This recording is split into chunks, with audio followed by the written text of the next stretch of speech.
Hey, District 5, this is Representative Josh West. I'm going to give you an update on the first 2 weeks of session thus far, and this is something I'm going to try to do weekly just to try to keep you as the constituents involved in the process up here. So as you know, this is our second week of regular session, started on the 5th of February. And also, as you know, too, I've talked about it throughout the summer, we're still in special session. So we're in the second special session and regular session, so it's concurrent sessions. We still have to close out FY18. Okay, I had two students here last week paging for me. I had Haley Heffelman from Grove High School, he's a senior at Grove, and I had Trader Osborne. He's from Uchi, Jay High School student. Great to have two students up here in the same week. They did a great job. Trader was the majority leader, I think he was elected.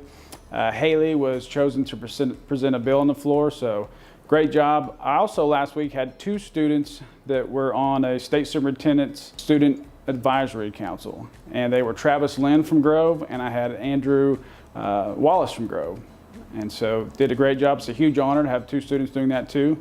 Last week was, the start of the session, so you go through the state of the state with the governor, and then you start sending bills through committee.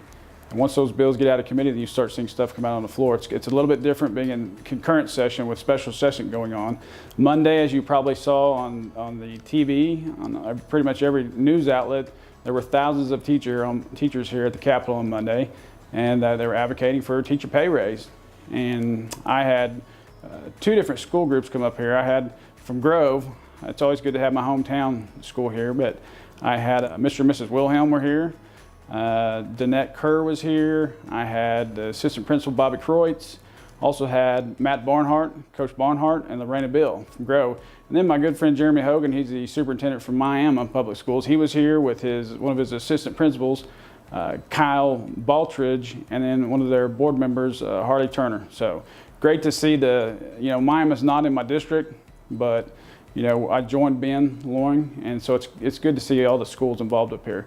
They came up here for the vote that was on the floor Monday. It was House Bill 1033X. And this bill here would have funded a $5,000 teacher pay raise, would have funded a state employee pay raise, also would have funded rural hospitals, mental health, DHS. All these things are important to us. I'm looking at true numbers. Is there waste in government? Absolutely yes. There's always waste in government, and you show me waste, we'll get rid of it. I've said it from the beginning, and we have set measures in place this year to do that with the audits. We've got, there was issues with the healthcare department and with misappropriated monies, and that's been all over the news. And we have an investigation board with Josh Cockcroft has chaired that committee, and they're getting down to the bottom of it. There is going to be waste in government, but the right thing to do is what we are doing is take measures to get rid of it. We do have revenue problems, and I have voted since day one to try to get revenue. So I see both sides, and I did support House Bill 1033X. It failed. It had 63 for and 35 against. So any kind of revenue bill, any kind of tax, you have to have 76 votes. That's because in 1992, the voters passed State Question 640, which requires 76 votes.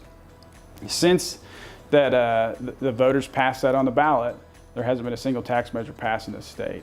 And so it kind of, the way I see 640, it ties our hands with updating our tax base. There's a lot of things that have changed in the last 25 years. 25 years ago we didn't have internet.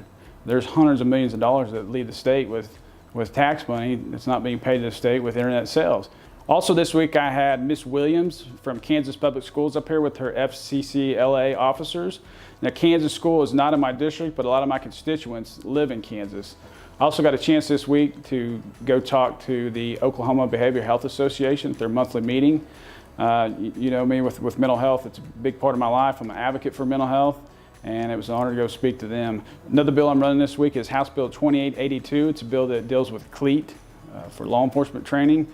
What this bill will do, it will allow any higher ed institution to include the vocational schools to develop a CLEAT program, and it has to be approved by the CLEAT Council. If it's approved, then if I have people that want to get CLEAT certified, my county's not paying to send somebody down to Ada for 6 months. They can attend the school locally, and I think that it will help because we'll always have, there's only a certain amount of people that can attend CLEAT. I think it's around 50 people a year.